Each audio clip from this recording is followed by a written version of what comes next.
Bom dia, então eu vou começar no horário, aí depois o pessoal vai entrando. Bom, a gente vai dar continuidade ao encontro passado, que na verdade eu não consegui finalizar os slides, né? Era uma sequência lá, mas não deu tempo. Ficou muito conteúdo, na verdade. Mas eu vou retomar algumas coisas por ser continuidade, tá? Então a gente viu na aula passada a questão do contraste, da iluminação e de todos esses itens que interferem de uma forma ou de outra na aprendizagem do aluno. E hoje eu vou acabar retomando essas questões, porque a gente também não pode vê-las de forma isolada. Às vezes a combinação de uma coisa com a outra influencia ali, por exemplo, a iluminação e a distância. São coisas que juntas interferem também na forma como o aluno aprende, de forma positiva ou de forma negativa. E é esse olhar que a gente tem que estar tendo ali o tempo todo. Então eu mantive o mesmo nome, né? A gente vai continuar pensando em relação à acessibilidade educacional e à inclusão. E aí, depois que a gente terminar de ver esses fatores, a gente vai ver um programa, o Bala Boca, que ele é um instrumento que ajuda bastante, principalmente quando a gente não teve o tempo ali de organizar a atividade com antecedência. Eu estou apresentando os slides aqui, tá, Ricardo? Aí eu vou lendo, na verdade, eles e comentando. Bom dia, Josane. Sem problema. Então, dando continuidade àqueles itens que interferem na aprendizagem, a gente vai para a parte que tem relação com as cores. Vocês sabem que a gente às vezes tem casos de alunos que têm uma questão de percepção, bom dia, Edith, em relação às cores, e principalmente se tratando de baixa visão, a questão do contraste das cores também influencia muito. Então, essa percepção, ela vai variar de caso para caso. Como a gente já falou várias vezes, eu acho que é bom repetir. Mesmo que o aluno tenha a mesma patologia ou o laudo seja muito parecido, isso não quer dizer que a funcionalidade da visão dele vai ser a mesma. Cada um tem uma vivência, uma experiência, e a gente vai ver hoje, na parte principalmente que fala das questões emocionais, como isso interfere nessa funcionalidade da visão.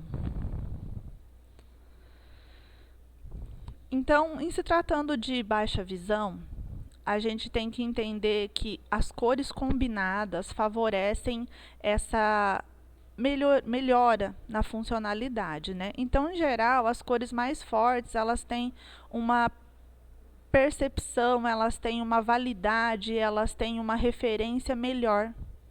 Então, a gente procura usar, dentro ali da paleta de cores, as cores que têm melhor contraste. Se eu for fazer um jogo ou alguma atividade adaptada, um azul com vermelho, com amarelo, ele contribui.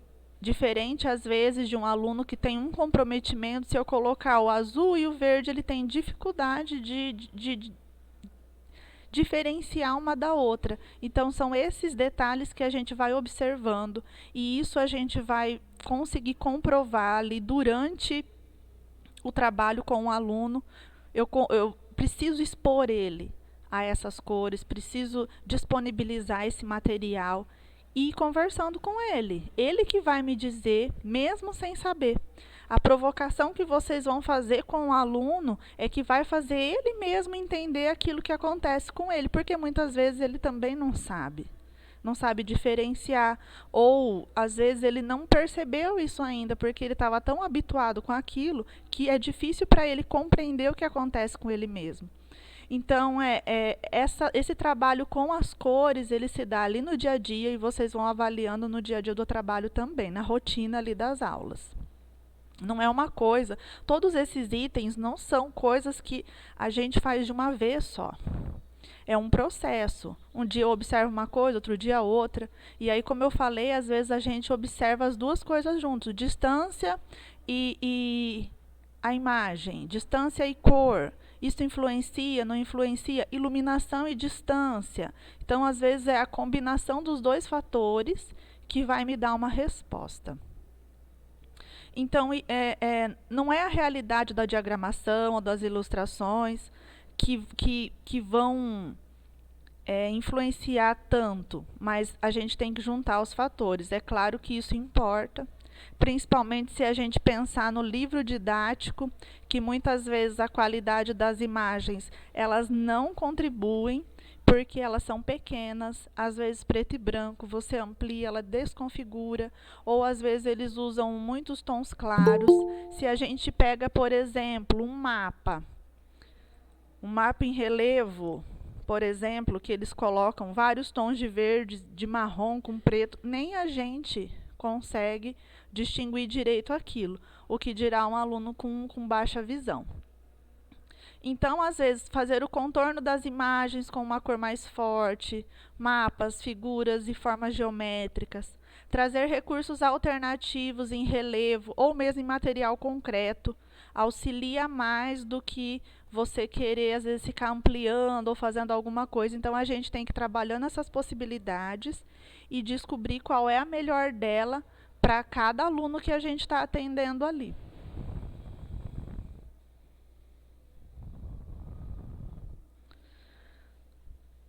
O tamanho das fontes e das imagens.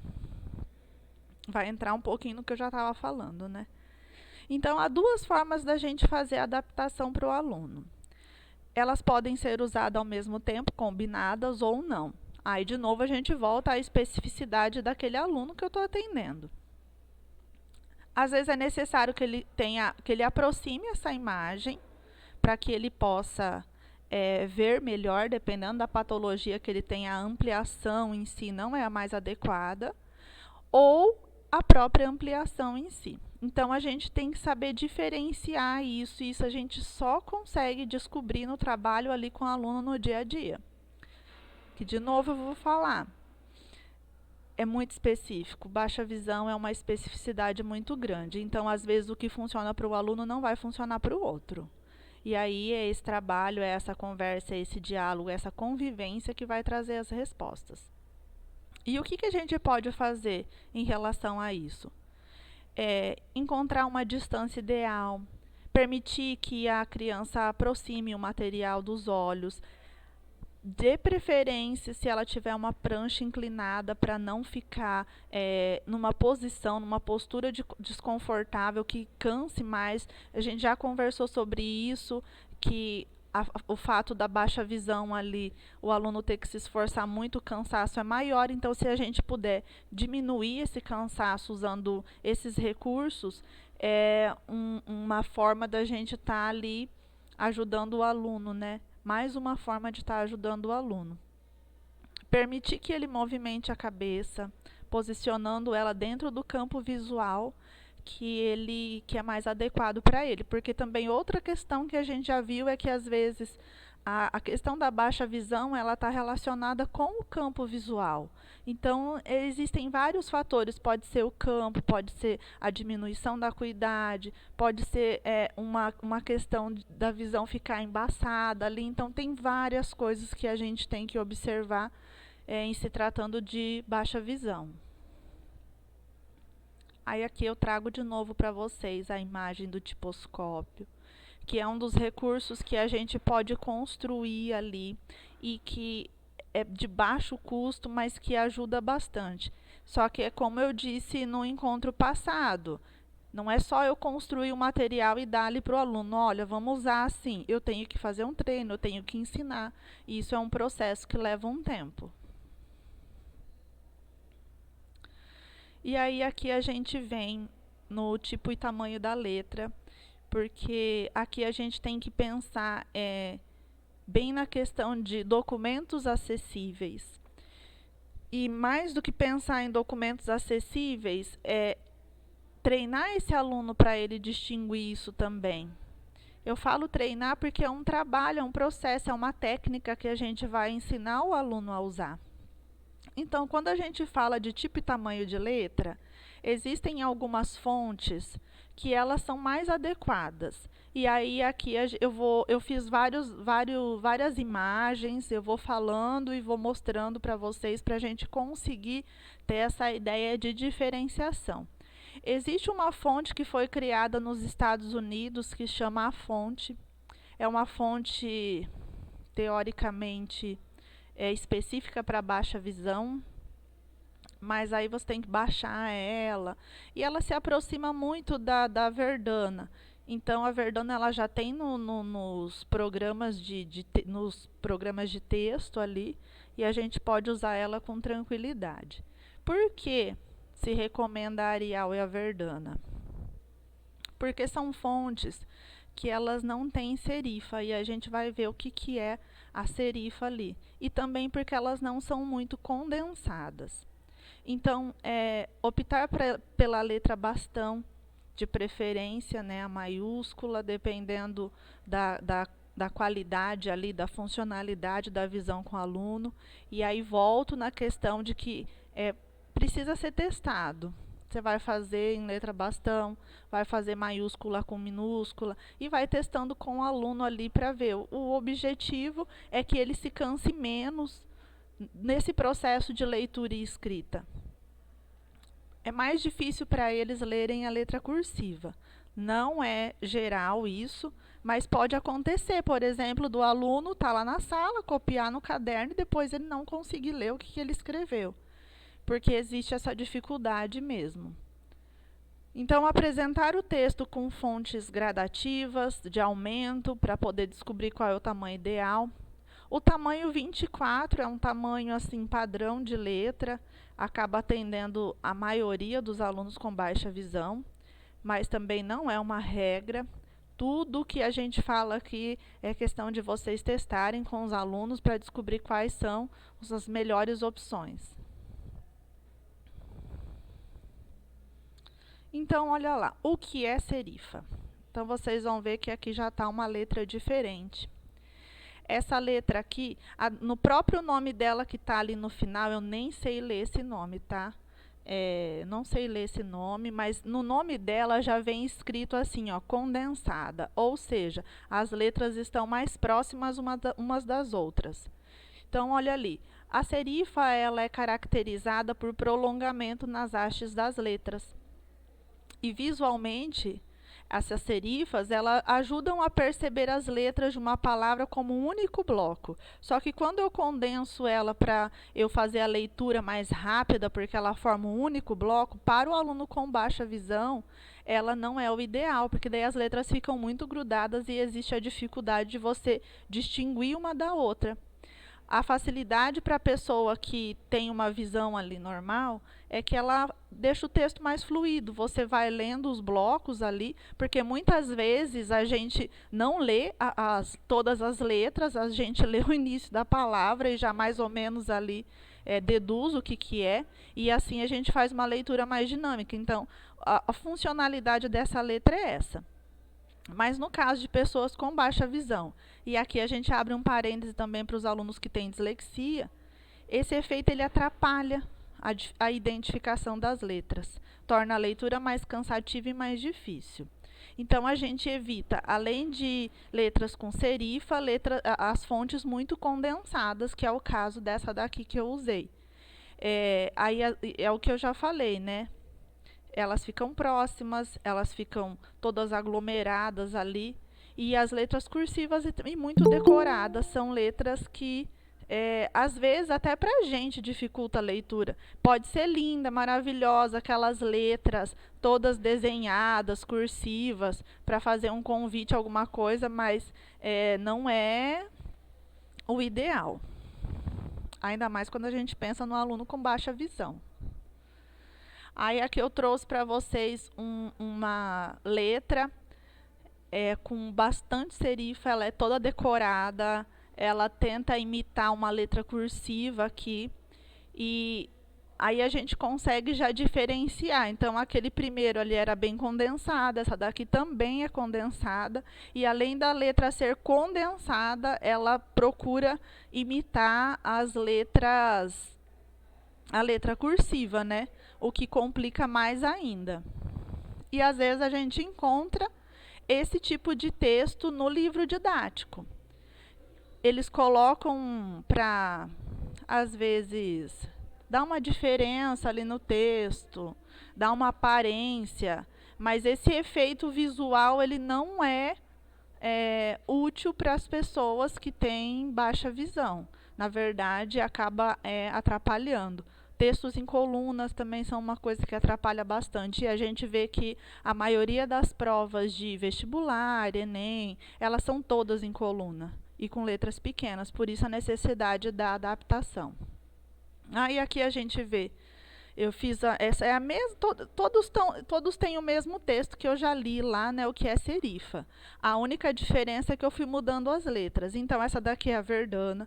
Se a gente for comparar com os dois slides anteriores, com letra condensada e com letra cursiva, a gente consegue observar a diferença. Aqui as letras elas têm um formato maior, elas são sem serifa e elas não estão tão aglutinadas, tão condensadas. Então, dentro da palavra, eu percebo que há um espaço entre as letras. E isso ajuda bastante na fluidez da leitura do aluno com baixa visão. Até por isso a gente vai entendendo o porquê da dificuldade de copiar, às vezes, do quadro, né? Então, eu tenho lá, se a gente for pegar as séries finais do ensino regular, 8 professores diferentes, cada um escreve de um jeito, cada um tem uma letra de um jeito, e aí o aluno tem que ir se adaptando a isso também. Ele já tem a dificuldade visual, e como isso vai tornando cansativo, né? Tem professores que escrevem no quadro o tempo todo e quer que o aluno copie, o que às vezes se torna inviável e ele não vai fazer. E aí a gente volta naquela questão, né? Vai para conselho, vai para essas coisas. E os professores falam, mas o aluno é preguiçoso, ele não copia. Aí entra vocês, nós, para tentar, né, levar esse conhecimento e mostrar que não é bem desse jeito que as coisas funcionam. Aqui a gente tem o mesmo texto com a letra Arial. Vocês percebem que ela é um pouquinho menor que a verdana, mas ela mantém o mesmo estilo de letra. Tá? Por isso que às vezes a gente recomenda a verdana, mas ela já tem um tamanho maior e ela tem todas essas características que a gente vai ver agora, que a gente tem que levar em consideração quando for escolher uma fonte para colocar no texto. Então aqui, que critérios eu uso se eu quiser escolher uma fonte de letra? A letra I, a letra L e o numeral 1. É uma base para eu diferenciar uma da outra, porque eu vou ter fontes onde o I tem um pingo, o L não, e o 1 ele faz o formatinho, ele tem uma pequena margem ali que eu consigo diferenciar um do outro. Ou eu tenho, por exemplo, fontes onde o I, o L e o 1 são tem a mesma característica, é um traço ali vertical. E aí, como que o aluno vai fazer essa diferenciação? Então, por exemplo, a letra I, maiúscula, como que ela fica? A letra L, eu coloco as 3 letras ali juntas, igual eu fiz no próximo slide, e aí eu vejo se tem diferença ou não. A partir desse critério, eu posso escolher se essa letra é adequada ou se ela não é adequada. Porque a gente sabe que na escola, às vezes, modifica um pouco os programas, mas a verdana tem em todas. Mas às vezes você quer usar uma letra diferente, então use esse critério para estabelecer o que é mais adequado ou não. A fonte deve apresentar sempre um bom espaçamento. Então, além daqueles critérios que a gente viu do I, do L e do 1, a gente observa o quê? O espaçamento entre as letras, inclusive o espaçamento interno das letras. Por exemplo, o O, o D, o G, o E. Como que é esse espaço dentro? Se a gente pegar a fonte que eu mostrei lá, que é cursiva, a gente vê que o espaço entre elas é menor e isso pode causar uma confusão na hora da leitura. A pontuação ela deve ser arredondada, grande, visível, e as linhas de cada letra devem ser sólidas e contínuas. E aí também, quando a gente vai organizar um texto, a gente sempre usa a orientação de manter ele alinhado à esquerda e deixar a direita desalinhada. Isso também facilita a leitura para o aluno que tem baixa visão. Quanto aos documentos digitais, se eu for usar com o aluno um texto só no computador, aí já é mais fácil, porque ele pode ampliar a letra ali e modificar do jeito que ele quiser. Por isso que a gente vai usar um programa depois ali para vocês visualizarem isso. Ele também é gratuito, vocês podem baixar, a gente vai disponibilizar o link também. Aí uma coisa que a gente já falou, mas vou deixar registrado aqui para vocês, porque depois eu vou disponibilizar o material em PDF, vocês podem estar consultando sempre que precisarem. Então, se o texto for impresso, e eu estou começando um trabalho ali, não sei exatamente o que, tanto que vocês veem que na prova Paraná e outras, a gente tem sempre ali a fonte 18 e a fonte 24.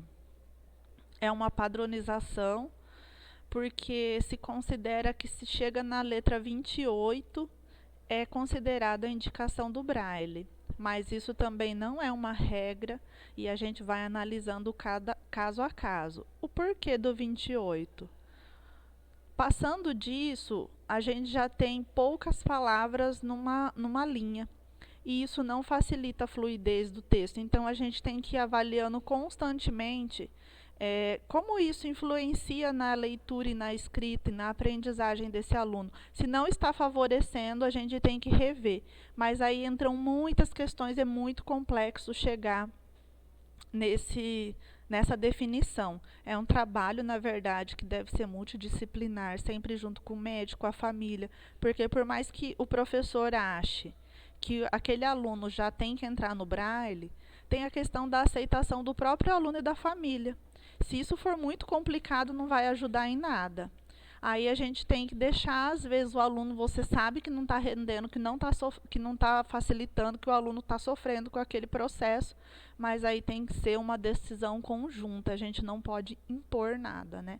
Então, a fonte 18 e a 24 ali, elas são padrão, mas quando a gente consegue fazer um material adaptado específico, por exemplo, o aluno lê fonte 16, lê fonte 20, é mais adequado, é mais confortável para ele. Então, a gente consegue produzir um material para aquele aluno especificamente. Esse é o ideal, né? E aí é o que eu trouxe para vocês. Então, imagine que aqui eu estou apresentando uma imagem, Ricardo, com os tipos de letras que eu já apresentei no slide anterior, só que eu desfoquei ela, então elas estão bem embaçadas. E aí, quando a gente olha para isso, eu percebo que se eu tenho ali a Verdana, olha a diferença de uma para outra. Mesmo que eu não enxergue bem, eu consigo distinguir com um pouco mais de facilidade do que das demais letras. A última lá é uma letra cursiva, que a gente praticamente não consegue distinguir o que é o que, né? Então, eu quero que vocês observem esse slide e ele ajuda bastante você a fazer essa distinção entre as letras ali. Aí aqui eu tenho a mesma imagem, só que sem estar embaçada. Dá até um alívio quando a gente olha para ela assim, você consegue visualizar aquilo ali. Então, a gente vê ali que a Arial, a Verdana, a Calibre, que já vem na maioria dos textos. Por exemplo, se você pega um texto de internet e você coloca no bloco de notas, ele já vai vir automaticamente com essa letra. Então, também é uma letra que ela facilita, mas daí eu até coloquei na ordem ali, porque ó, se vocês vão vendo que da Calibre para Arial para Verdana, elas já aumentam de tamanho automaticamente, é próprio da letra. E as de baixo ali são as que, apesar de ter uma diferenciação, quando a gente coloca como baixa visão ali, ou você tira tem um nome isso dali, aquilo que eu fiz, você pega a imagem e tira o foco dela, e aí ela fica numa qualidade bem ruim. apesar de inicialmente parecer boa, né?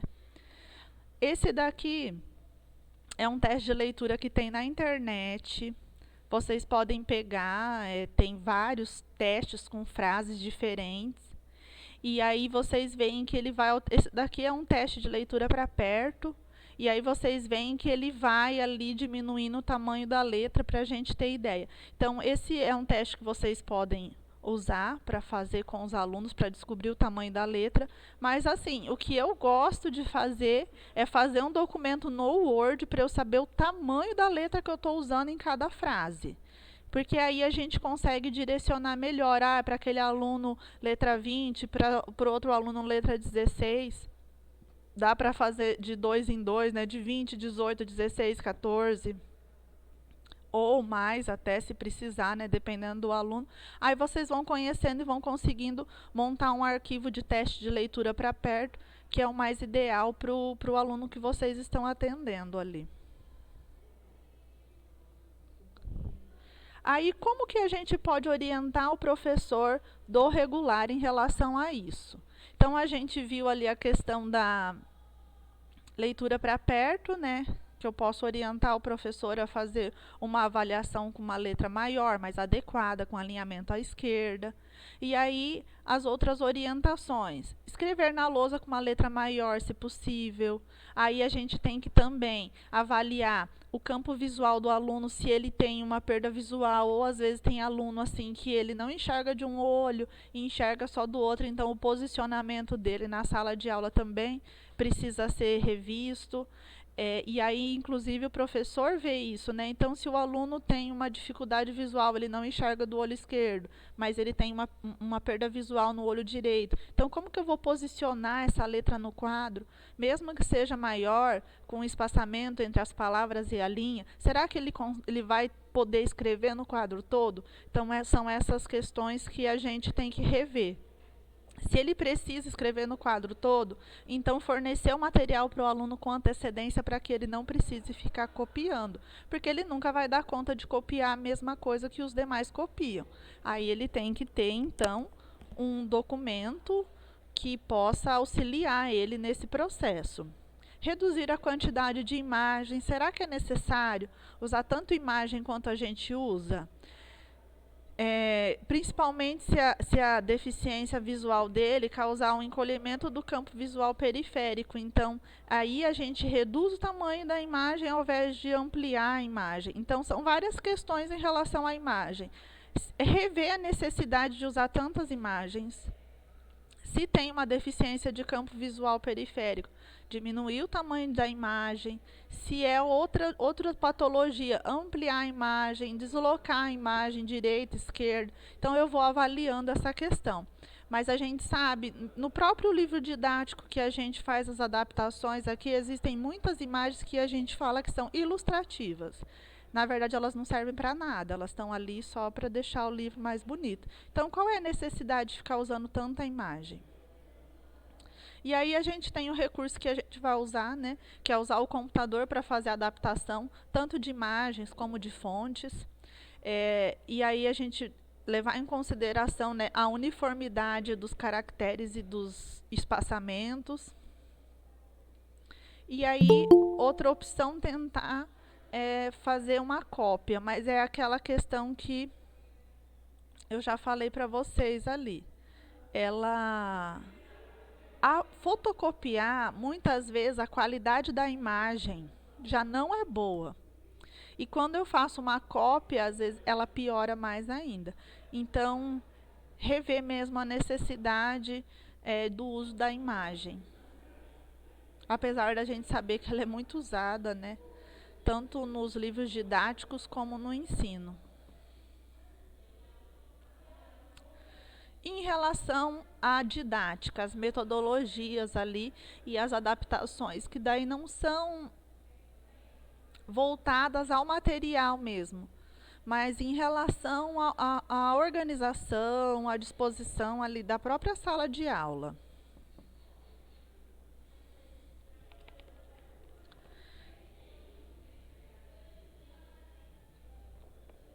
A gente sempre precisa encorajar a criança a conhecer o espaço onde ela convive. Então, se eu estou na escola, eu preciso incentivar essa criança, no começo acompanhar ela, mas ao longo do processo ali eu preciso ir soltando para ela ter uma determinada autonomia, para conhecer o espaço da sala de aula dela, o espaço da escola, reconhecer a posição de onde estão os móveis, como estão dispostos, se tem mural, onde é o banheiro, onde é o refeitório. Então, esse reconhecimento do espaço, ele tem muito a ver também com a independência e a própria autoestima da criança. Principalmente quando eu penso, às vezes, na criança que ela é cega. Então, se o aluno ele é motivado visualmente, como eu vou motivar, como eu vou encorajar essa criança a se deslocar pelo espaço? O baixa visão, às vezes, ele se desloca muito bem, mas aí depende também de cada caso. Mas esse encorajar a conhecer o espaço dá uma autonomia para a criança que faz muito bem. Apesar das vezes a gente ficar com medo e não sei o quê, mas é o nosso trabalho, a gente tem que acreditar no nosso trabalho e fazer ele com responsabilidade, né? Aí ali entra de novo a questão da organização, tanto do quadro como da folha de exercício. Então, quando eu vou adaptar algum material, a primeira coisa que eu tenho que fazer é uma limpeza ali das informações. Tirar excesso de informação, organizar os conteúdos que estão mal distribuídos, porque muitas vezes eles causam uma poluição visual. Eles confundem. Então, eu faço essa limpeza no material, vejo o que é necessário e reorganizo ele de uma forma que ele fique mais compreensível. Se possível, entregar antecipadamente impresso, é aquela orientação para o professor do regular. Parte-se do princípio de que ele já tem algo planejado, né? E nessa parte as tecnologias ajudam muito, porque às vezes o professor não precisa encontrar o professor da sala de recursos. O WhatsApp já facilita, então manda o conteúdo ali e a gente acompanha aqui. Tem professor que faz isso com maestria, ele já sabe o que ele vai trabalhar, ele já manda com antecedência e a gente consegue fazer essa adaptação e proporcionar para o aluno esse material que às vezes faz a diferença para ele ali na sala de aula. Então, a questão do escrito na lousa, que a gente já falou e que tem que ser reforçado, porque a maioria deles não tem o conteúdo no caderno. Principalmente quando a gente pensa em conteúdos matemáticos e gráficos que precisam ser revistos ali, e aí às vezes o aluno vai para a sala de recursos e não tem aquele conteúdo ali para o professor conseguir auxiliar ele. Se o professor está escrevendo no quadro, ele pode também fazer a leitura em voz alta, para que o aluno consiga acompanhar o que ele está escrevendo ali. O tempo extra, né, para a realização das provas que a gente sabe que é necessário. E muitas vezes eles levam a prova para o contraturno, quem ajuda é o professor da sala de recursos, isso acontece com muita frequência. Dá para se combinar também com algum colega para emprestar o caderno ou alguma coisa assim, mas ou fotografar, né, mandar para o professor, que eu acho que às vezes é até mais fácil. Hoje em dia está difícil qualquer aluno que tenha o caderno completo, né? Para que o aluno possa revisar, né, esse conteúdo e estudar. É claro que nem todos os problemas vão ser resolvidos na escola, né, gente? A gente sabe que se não tiver o apoio da família ali, o que era grave fica pior ainda. Então, se a gente não tiver essa parceria, e muitas vezes não tem, porque não tem esse apoio familiar, a gente vai fazendo o que pode. E também acho que a gente não tem que trazer tudo para a gente, porque a gente já tem um trabalho que é uma sobrecarga às vezes, né? Você tem que fazer mais do que você precisaria fazer. E aí pensar que a gente está fazendo o que é possível também. Se a gente não tem o apoio dessa família, as coisas ficam mais complicadas. Precisa chamar, precisa ter um trabalho coletivo ali da escola, né? Que o aluno ele não é da sala de recursos, o aluno é da escola e a escola tem que reconhecer esse aluno também. Acho que pode passar esse.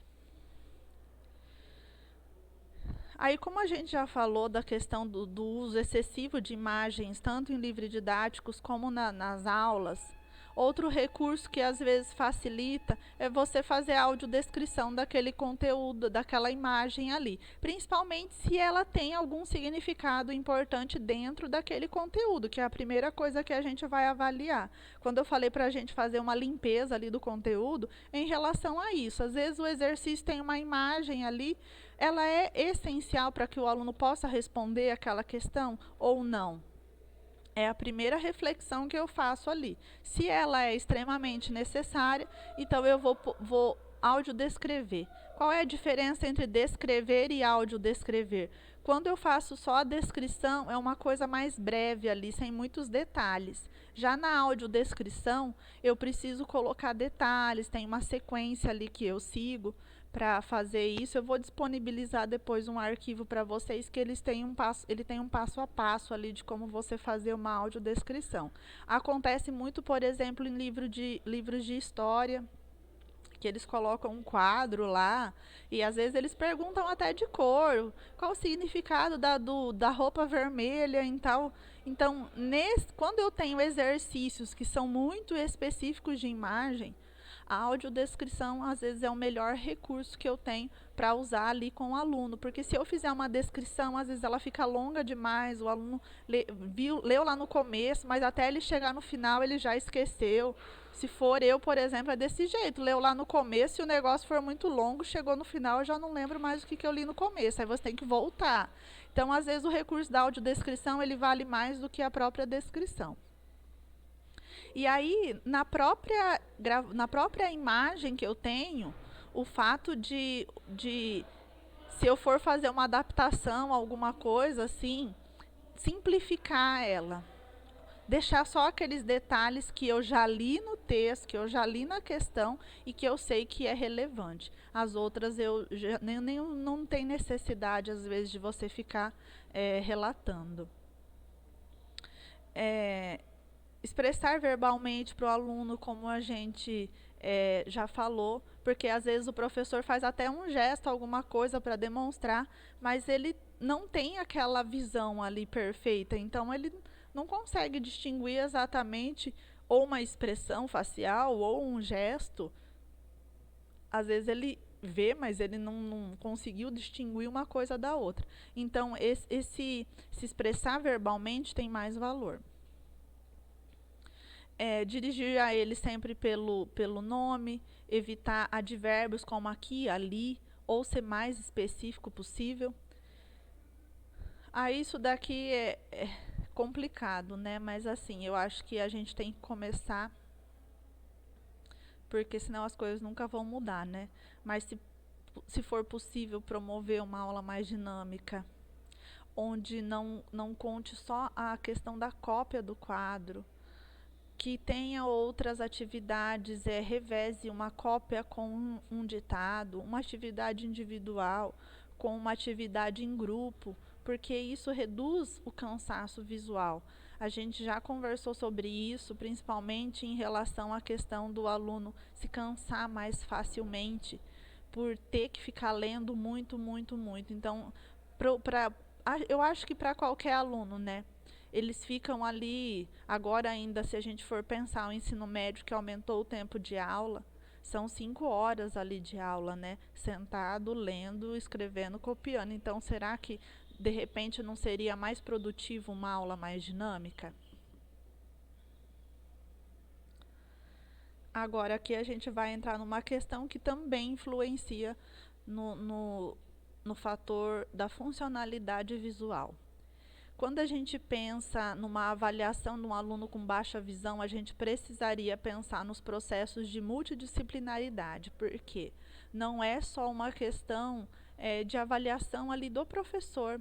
Teria que estar envolvido vários outros profissionais para que a gente tivesse uma avaliação de qualidade dentro da perspectiva biopsicossocial, que é onde a gente não leva só a questão médica, mas que a gente pensa como está a questão da família desse aluno, as condições dele ali dentro da estrutura familiar, psicologicamente, como que é isso? Essa família aceita, essa família apoia? Como que ela trata esse aluno?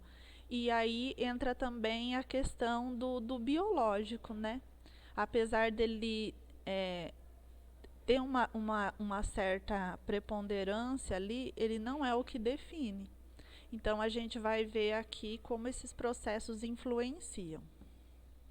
O conjunto desses processos, né? A primeira questão a gente já falou, e na palestra da Ângela de abertura ela reforçou muito isso, que eu preciso ter um olhar do todo. Eu preciso ter um olhar daquela pessoa. Então, como é a funcionalidade dela? O que de fato essa pessoa precisa? O que é necessário para ela? Quanto mais necessário for, melhor será para o aluno. Isso vai chamar mais a atenção dele, ele vai se envolver mais, e o vínculo que ele estabelece com o professor também. Mesmo que eu esteja passando uma técnica, porque a gente trabalha com técnicas, eu preciso ter em mente que o trabalho que eu estou realizando ali com aquele aluno proporciona muita coisa para ele. E às vezes ele vai estar descobrindo ali uma nova forma dele viver, porque nem ele às vezes compreende o que acontece. E o trabalho que você faz ele entender aquilo que acontece com ele. Tanto que a gente sabe que tem pessoas que relatam, olha, se tá sol eu consigo enxergar, se tá nublado eu não tô, tem dia que eu acordo, estou enxergando melhor, tem dia que eu acordo, a minha visão tá pior. Então, assim, são questões de vivência, de experiências. Se a pessoa está muito, às vezes, ansiosa, preocupada, nervosa, isso prejudica a visão dela, porque ela não consegue se concentrar e se focar. Então, a forma como a pessoa vê e reconhece o mundo, que é o que a gente chama de imagem corporal, se modifica com as experiências e as vivências que a gente tem no dia a dia. Isso faz ele reelaborar os sentidos, reorganizar a sua vida, e a aprendizagem significativa influencia muito nessa questão da experiência e da vivência. Então, a gente poder proporcionar situações em que ele tenha mais experiências e mais vivências, a gente está contribuindo e muito, porque é esse aprendizado que vai ficar para a vida ali na verdade. Então, inicialmente, precisa haver esse acolhimento, porque para a pessoa chegar até você, chegar onde ela chegou, aceitar o atendimento, ela já passou por muitas barreiras. E ela foi vencendo cada uma até chegar ali. Então, esse aspecto, ele é importante e ele tem muita relevância nesse trabalho. Então, assim, não é complexo, mas também não é um trabalho simples. É um trabalho sob medida. O que uma criança com baixa visão consegue ver é muito variável. Então, a gente entra em todo esse trabalho da especificidade, de estar avaliando cotidianamente, até porque a gente tem alunos que eles têm uma patologia que é progressiva. Então, essa visão, essa funcionalidade, ela pode ir piorando ao longo do tempo. E aí a gente tem que levar em consideração todas essas coisas. Por isso a necessidade do acompanhamento e da observação ali. E pensar também, gente, que a gente tem os relatórios para fazer tudo e que essa parte é muito chata.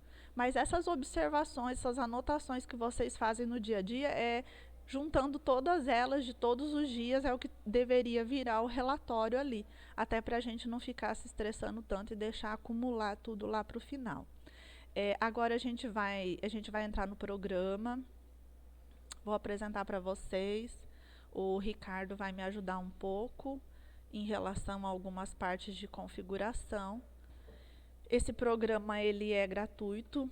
Eu sei que alguns usam o DOSVox também com aluno com baixa visão, mas no DOSVox ele fica uma faixa em cima, né, que você altera ali a cor do fundo, a cor da fonte, mas ele é pequeno. Alessandra, tá me ouvindo? Tô te ouvindo. Beleza, só para saber. Tô te ouvindo, tô te vendo bem certinho. Tá, O beleza. Bala-Boca, não, ele já tem uma proposta um pouco diferente. E ele é bem específico, assim, né? Claro que qualquer pessoa pode usar ele, mas eu acho que o Baixa Visão tem um aproveitamento maior desse programa. Então, ele tem esse desenho de um parece um emoji com um fone, né? Porque ele também é um programa que ele vai fazer a leitura do texto. O aluno pode escrever aí também, mas ele faz a leitura do texto. Então, são dois recursos numa coisa só. O aluno pode ampliar a letra, pode mudar o fundo, mudar a cor da fonte. Ele marca onde ele está lendo e muda a cor da letra onde ele já leu. Então, assim, são vários recursos que eu tenho aqui. Você, Pode você falar, pode, Gui. inclusive, no Bala Boca, se você quiser, por exemplo, você tem um texto, você tem N opções ali, é só questão de explorar. Você pode salvar esse texto em MP3, com Uhum. uma das vozes que estão ali para você ouvir, como se fosse um arquivo mesmo de música.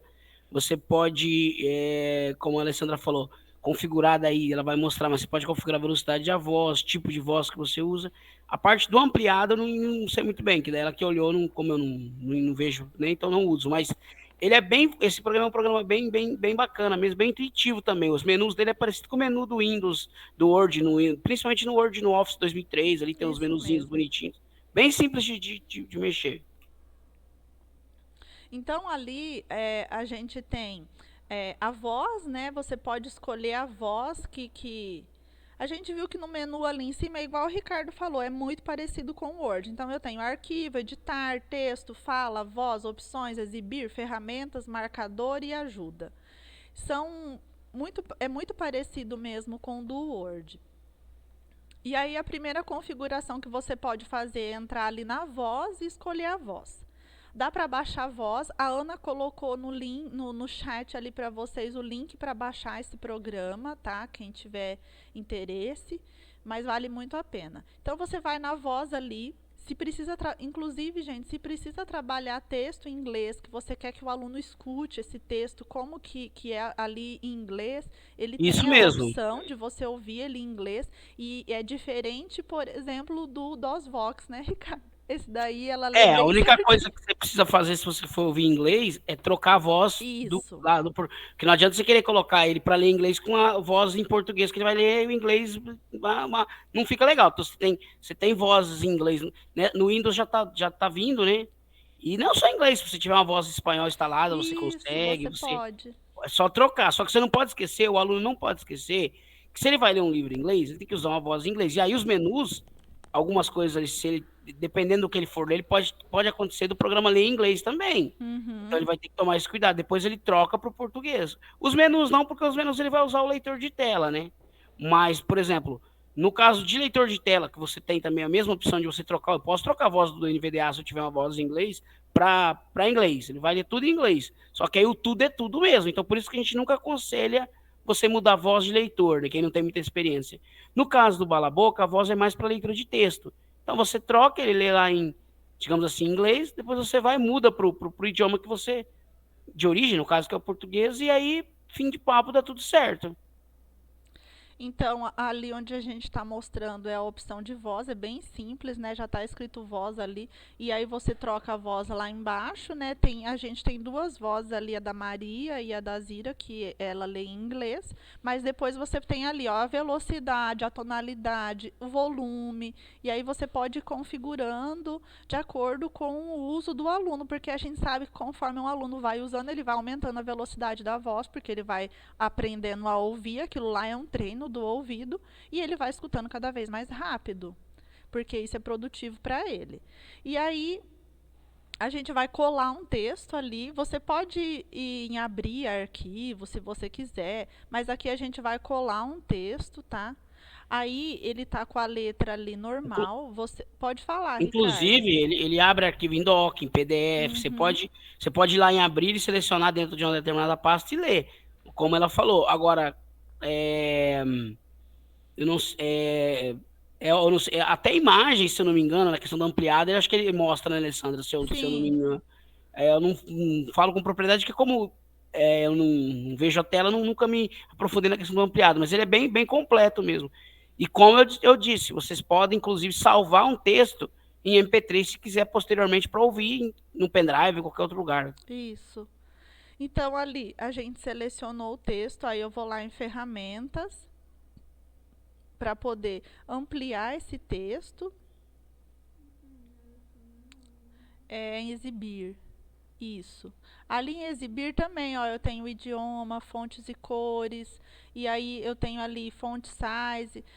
Quando eu vou ali, ali tem, no font size, inclusive, vocês têm a opção de ampliar a letra usando os comandos do teclado. Eu não preciso necessariamente entrar ali nas ferramentas para poder alterar.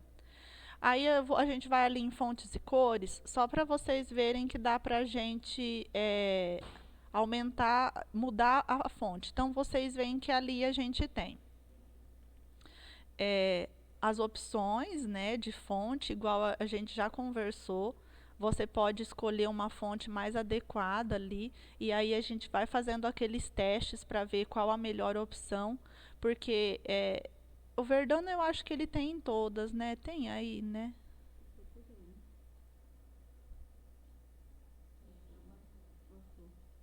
A gente vai colocar na letra ali Verdana, vai escolher o tamanho, a gente vai colocar ali num 24, que é o tamanho de letra assim, já padrão. Então ele vai ampliar daí o tamanho da letra. E aí a gente volta lá no exibir, porque daí a gente consegue mudar também o contraste usando as cores. Então ali ele tem as opções, ó, cor do texto, cor do plano de fundo, cor do texto já lido, cor de seleção e a cor do texto na seleção. Então a gente pode colocar ali no plano de fundo o amarelo, por exemplo, que a gente sabe que é um contraste legal, que ajuda o aluno a visualizar melhor. E aí pode colocar o amarelo, aí ele já altera ali. Eu posso colocar o tamanho da letra que eu quiser, tá, gente? E a gente pode também, tem a opção ali de você aumentar o espaçamento entre as letras, se você perceber que o aluno também tem dificuldade para se ele está tendo dificuldade ali em relação às próprias linhas do texto, tem um lugar ali onde você vai no exibir também, sempre ali fontes e cores, e ali embaixo tem espaçamento.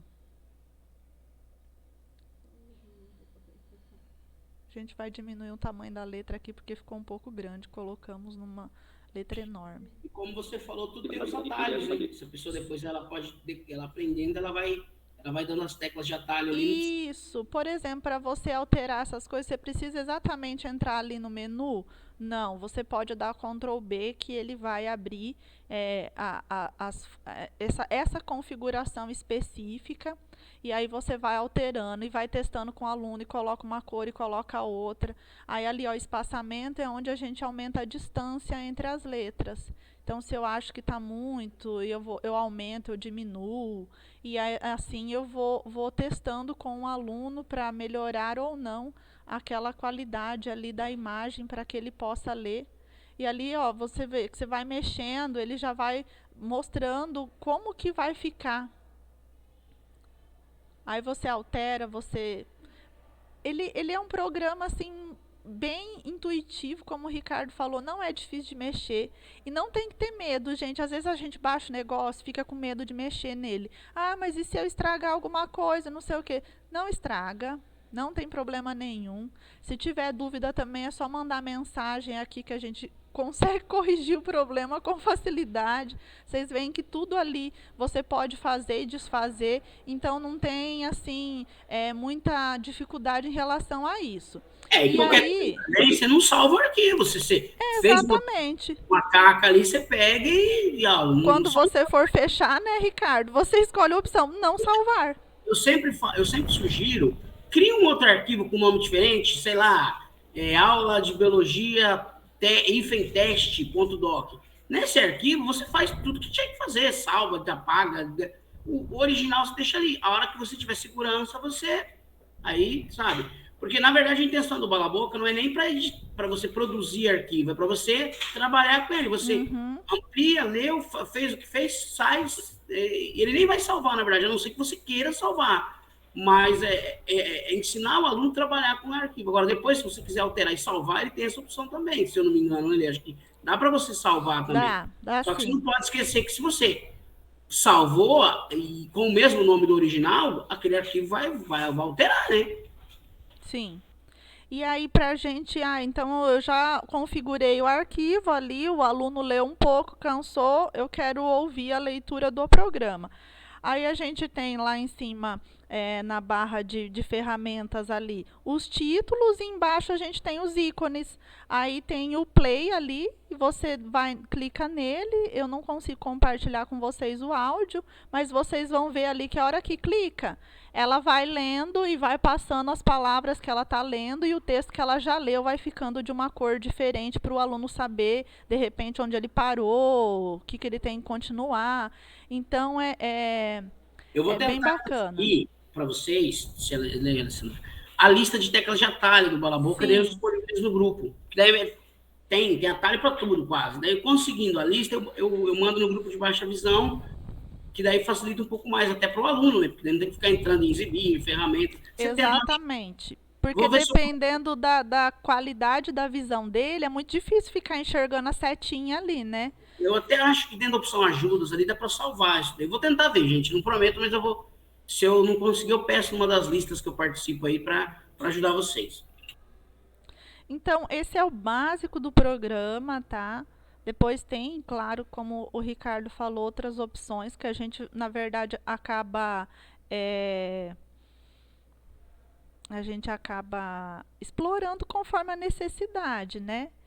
E aí, é, vou até terminar lendo essa frase aqui que está no Bala Boca, né? Porque, assim, a palavra-chave para que as pessoas com deficiência tenham uma vida plena é a acessibilidade.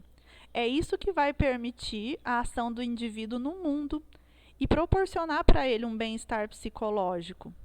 É um processo cíclico de interação com o meio ambiente que vai de dentro para fora, mas precisa que o externo esteja acessível a ele.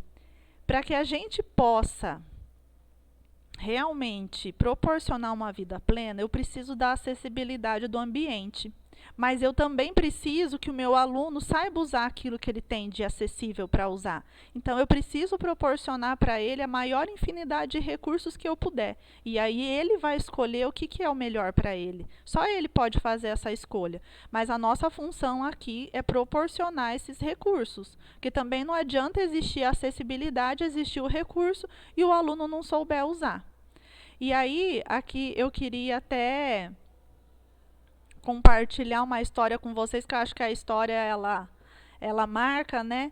Então tem um aluno que a gente atende aqui, que ele tem muita facilidade com o DOSVox, mas acontece que as coisas vão evoluindo. Ele está na faculdade e a faculdade já está com um outro nível de arquivo que não é compatível mais com o DOSVox. Mas tem como a gente fazer esse arquivo ficar acessível. No entanto, ele precisa saber usar as ferramentas para ler aquele arquivo ali. E ele não domina. Então, a gente tem a ferramenta, a gente tem como produzir o arquivo acessível, mas eu preciso também que o meu aluno saiba dominar esses arquivos, esses leitores. Então, a nossa função está ali, né?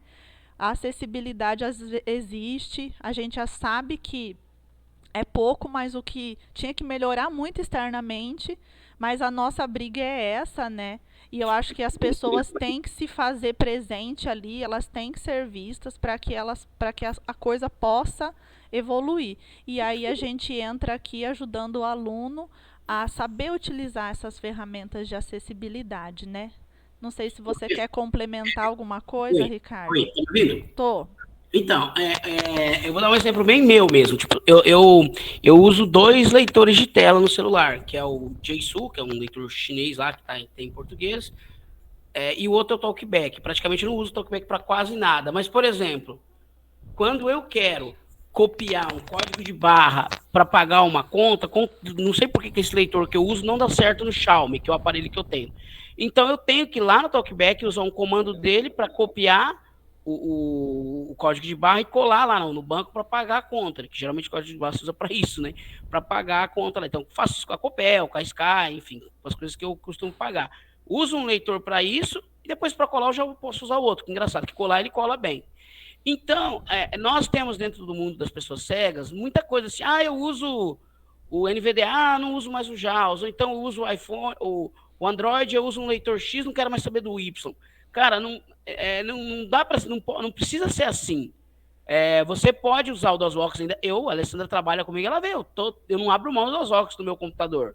Algumas coisas eu faço mais fácil com o DOSBox. Só que eu aprendi a usar bem o Windows, assim, deveria até aprender mais, mas no básico eu aprendi bem, estudei bem. Por quê? Porque tem coisas que tem que ser feito dentro do Windows, tem que ser produzida no Windows, não tem como. Se eu quiser fazer um texto meu, de cunho pessoal, eu posso fazer pelo DOSBox, usar o corretor do DOSBox, copiar depois e colar no e-mail, ou até mandar para ela, por exemplo, olha, às vezes eu faço isso, ó, o texto está digitado, corrige aí, transforma ele para o Word para mim, porque por mais que você saiba as ferramentas, a questão visual é bem importante. Eu posso usar para isso, mas se eu não, eu não, também não posso também abrir mão do Word, porque assim, o que é acessibilidade? É você ter o documento acessível para que o deficiente possa usar. Se ele não está acessível para o DOSBox, aí não é um problema de quem fez a acessibilidade, o problema é do DOSBox. Se ele está acessível para o Word, como a Alessandra falou, ele está acessível. Eu que tenho que aprender outras ferramentas. Então, a gente precisa, enquanto pessoa cega, agora falando, não se fechar num casulo. Ó, eu uso só o leitor, o JAWS, eu uso só o NVDA. A gente tem que usar tudo aquilo que está à disposição. E dentro daquilo você extrai o melhor. Que nem o Balabô, que é legal, é bacana, é super. Se amanhã surgir um outro programa para ampliação que seja melhor que o Balaboca ou similar, mas que de repente tenha alguma coisa de diferente, é legal eu conhecer para que eu possa explorar isso posteriormente. Não dá para ter preconceito, sabe? Porque nós temos muito isso, eu só uso DOSBox. Não, hoje em dia não dá para você usar só DOSBox. Mas também não é errado eu usar bem o Windows como eu uso hoje e gostar do DOSBox. Exatamente. É aquela questão de você conhecer tudo, né, Ricardo, e usar aquilo que é o que mais atende à sua necessidade naquele momento, mas que você tem que dominar as ferramentas ali, é o nosso trabalho, né? Então, não sei se alguém quer fazer mais algum comentário. O nosso encontro de hoje era sobre essas questões. Então vocês fiquem à vontade aí para falar. Se ninguém for tiver nada para falar, daí a gente encerra a reunião aqui.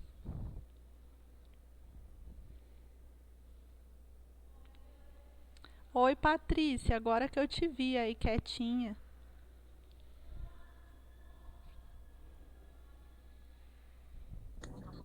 Bom dia, Bom dia, tudo bem? Você quer tudo contribuir bem? com alguma coisa, Patrícia? Eu, Suas eu também, contribuições são sempre bem-vindas. eu também concordo com o Ricardo. É isso aí mesmo. A gente tem que estar aberto para todo tipo de acessibilidade, de recurso que nos é oferecido. Eu não uso o Android, por exemplo, que é uma coisa que eu tenho bastante dificuldade. Mas eu uso um iPhone, mas é uma coisa que eu me cobro, sabe? Eu tenho que aprender a usar o Android. Mas eu também acho que não tem que ficar só no DOSBox, não. O Windows é muito importante para nós, né? As ferramentas funcionam até melhor no Windows do que no DOSBox. O DOSBox é limitado em algumas situações, em alguns recursos, né? Sim, E eu acho importante, é o que ele falou, eu acho importante a gente conhecer tudo, tudo. E aí a gente vai fazendo as escolhas, né? Naquele momento é importante, dá para usar o DOSBox? Vamos usar o DOSBox. Em outro momento, dá para usar o Windows? E vamos usar o Windows. Eu acho que tem que ter essa abertura para tudo. Não é só para um recurso só, não. até Né? porque as coisas vão evoluindo muito rápido, né, Com, Patrícia? com certeza. Agora, nessa pandemia mesmo, ó, nós estamos usando um recurso aqui da pandemia, que é o Meet, né? Sim. Muita gente teve dificuldade. Eu achei o Meet a coisa mais fantástica que eu conheci. Porque eu acho muito legal o Meet. Eu usei o Zoom, que eu também acho legal de ser usado. E o legal é a gente conseguir acessar. Né? Eu não sei o Ricardo como ele pensa isso, mas quando você consegue pegar um recurso e você consegue entrar, e você consegue falar com as pessoas, você consegue utilizar sem que ficar pedindo para o outro, ó, aperta aqui para mim, clica aqui para mim. Eu penso assim também, Nossa, Patrícia. Eu acho super. ah, Hoje em dia eu fico revoltado. Eu tô com um problema com o tal do SEI da prefeitura, Alessandra. ah, Cara, é um inferno aquilo ali, usando português bem claro. E é. assim, mas você trabalha com quantas pessoas? 7, 8 pessoas aqui. Ninguém pode te ajudar. Gente, não é questão de alguém poder me ajudar. Eu tenho a minha Isso, filha que enxerga, que me ajuda quando eu preciso. A questão é não aceitar mais, isso parte de mim, em 2022, uma porcaria de um negócio que eu preciso de alguém o tempo todo que enxerga para fazer, sendo que nós estamos no momento da acessibilidade que já vem falando, já vem sendo explorado isso. Então, assim, não é que que as pessoas que trabalham com você não queiram te ajudar. É que a gente tem o direito de conseguir fazer. de acessar, de conseguir fazer, sem precisar da ajuda do outro. Eu também tenho Eu acho essa. que é bem por aí. Se em algum momento eu tô com pressa, chama ali, ô Lê, ô Regina, ô Cida, clica aqui para mim, beleza. Isso eu posso. Não é proibido pedir ajuda. Não é errado pedir ajuda. Só que eu tenho que ter autonomia para fazer sozinho. Nem que eu demore, às vezes, um pouquinho mais. E É a isso. gente sabe que os recursos ali estão disponíveis, né? É uma questão da pessoa montar aquilo para ser acessível. Sim. É bem isso. É isso que sabe, que me deixa revoltado mesmo. Porque, assim, a ferramenta tá ali, pessoas ganham para isso, sabe, gente? É isso que as pessoas Exatamente. ganham para isso. Não é, ninguém faz nada de graça, as pessoas são contratadas para isso. E a acessibilidade vem só se a gente, muitas vezes, quando a gente reclama. E talvez essa é um pouco da vantagem do iPhone, Patrícia, que você falou. Um Sim. aplicativo para ser aprovado, na maioria deles, e mesmo assim, às vezes tem coisas que às vezes não funcionam direito, a gente sabe que, mas na grande maioria, para ele ser aprovado, para a Apple aprovar, ela tem que passar pelo quesito de acessibilidade. Android não, eles criam lá e jogam e a gente que lute. Mas, por exemplo, eu uso muito o Cartola. O Cartola teve uma época no iPhone que os meninos estavam tendo dificuldade e eu não estava tendo no Android. Só que o feedback para o iPhone é mais rápido, porque a Apple exige isso. Uhum. Que nem você estava falando, eu nunca acessei o Bala Boca, uma coisa que eu falei que eu já vou pegar para usar, porque eu achei interessante. É que como eu uso no celular, porque no iPhone a gente tem o Voice Dream, que é um aplicativo pago, tal, que não é todo mundo que tem a condição de estar usando, né? Ele é maravilhoso também, o Voice Dream, porque ele também lê todo tipo de texto. Só que nem sempre o aluno tem a condição de ter um celular como o iPhone. E aí o Bala Boca ele é acessível, E né? na Então, escola, né, Patrícia, nossos recursos são muito limitados. nossa, meu Deus, nem fala. O que tem é muito pouco, né, Alessandra? Muito pouco. A gente não tem quase nada, para falar a verdade, né? Hoje em dia, a gente está numa situação assim, e o celular também, né, Patrícia, o Android, o aluno, às vezes, ele compra um aparelho, pega o exemplo da Xiaomi, por exemplo. Ah, sim. É um aparelho bom, eu gosto do meu celular. Só que para eu ter ele funcionando dentro daquilo que eu Que você que eu quero, precisa. eu tenho que fazer um dia eu peguei um aqui do bazar que eu ia comprar, eu fiquei a tarde inteira configurando. Quando eu terminei, eu não quis mais o aparelho, vendi para outro. Falei, não vou ficar com o meu mesmo. Porque, olha, é muita coisa. Você configura uma coisa, configura outra. Eu demorei umas 3 horas para deixar o aparelho do jeito que tem que ficar. Porque é muita adaptação. E você pega um aluno que não tem muita experiência é muito difícil. E mesmo o próprio professor, vocês que são professores, você usa o celular para o teu uso do dia a dia. Não é só ligar, as pessoas acham que é só ligar o leitor de tela e pronto, não. Você tem que desligar algumas coisas dentro do próprio celular para não ficar. No caso do Moto G, por exemplo, que é um aparelho que eu sempre indico, tem que desligar o tal do Mototela lá, que senão ele fica mudando as coisas de lugar, tem que travar a tela para ela não ficar virando. Então são coisinhas, né, Alessandra, que se a pessoa não fizer, o aluno vai ficar maluco. Mesmo que ele liga ali, ele não consegue usar. Ele usa o leitor de tela, mas ele não consegue usar por conta desses fatores. Né, no iPhone também tem essa mesma condição que ele está falando. Você também tem que configurar um monte de coisa. Não é só ligar o voice-over lá, não, e falar, agora se vira. Né? Sai usando aí, ele vai falar com você e tá tudo certo. E não funciona assim, não. Tem que aprender a configurar, deixar a tela numa posição, você tem que fixar a tela, senão ele fica girando, aí lê do lado. Olha, é muita coisa. Tem que fazer umas coisas, uma adaptação, né? E aí, o que eu acho que a gente tem que falar é que eu até falei que eu ia falar no curso dos Vox, né? O certo seria ter em toda sala multifuncional, uma sugestão, um cego que entende tecnologia. Sim, Patrícia.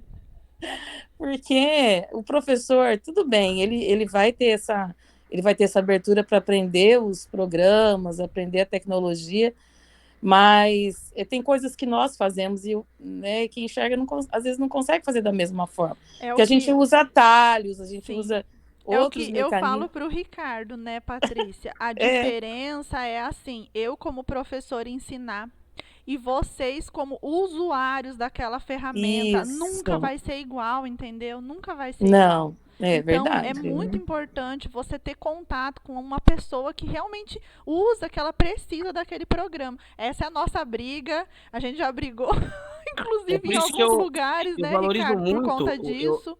eu sempre aconselho os alunos cegos que estão entrando nessa linha, Hum, nesse mundo, Nesse participar de mundo. grupos de tecnologia, Isso, tanto na é. internet por e-mail, mas no WhatsApp mesmo, mas assim, com o intuito de aprender com outros cegos, porque tem coisas que a Alessandra me pede aqui, eu falo, olha, eu vou ver ali. Tem coisas que eu não consigo, mas geralmente eu pergunto para pessoas que sabem mais, elas ensinam. Tem vídeos. Hoje em dia tem muita coisa de vídeo no YouTube, mas se você não tem como, não sabe nem como começar, nem, às vezes o vídeo não te ajuda muito, né? Mas assim, é conversar com outros cegos que saibam usar mais que você, ou igual, mas de repente um detalhe ou outro ele conhece mais que você, ele te ajuda, é troca de informação. Mas, por exemplo, o professor de informar, professor mesmo, que não tem deficiência visual, que vai usar, ele tem que, não vou dizer fechar o olho, porque não tem necessidade, mas ele tem que é, Entrar Pensar nesse mundo. como, colocar no né? lugar do cego e tentar mexer. Não, Isso. não ficar toda hora, vou desligar o leitor e vou fazer depois. Não, você tem que tentar fazer. Porque senão, eu lembro até o dia que eu vi a Alessandra ensinando um senhor que veio aqui, a questão da ampliar a tela, umas coisas assim. Eu vi que ela conseguiu muito bem, porque ela teve coisas que ela fez que nem eu lembrava como que fazia. Mas por quê? Porque ela tem a questão do curso dela, ela se dedicou e aprendeu. Porque se você também pega o celular, olha um pouquinho, nunca mais pega, você vai esquecer, e quando o aluno precisar de novo, você não vai saber, você tem que começar a viver isso daí. Nem que for dentro da sala de aula, sabe? Porque senão você não vai conseguir. Você tem que entrar nesse mundo mesmo, para você estar tá de igual para igual ou quase, né, de igual para igual com um aluno cego, uma pessoa cega que usa. Porque se... Tem que levar esse aluno a, ter, a conhecer os locais, os mecanismos para conhecer outros cegos, porque às vezes é uma sala lá numa cidade pequena que não tem um cego lá, né? E ele não sabe mexer. Então, conhecer, ó, onde eu posso entrar, com quem que eu posso conversar, que pode me ajudar para eu poder estar utilizando esse recurso, né? Eu aprendi o DOSBox, o Windows, eu aprendi com uma pessoa cega. Eu não aprendi com uma pessoa que enxerga. Uhum. Então, eu paguei para ele fez uma aula para mim e eu aprendi.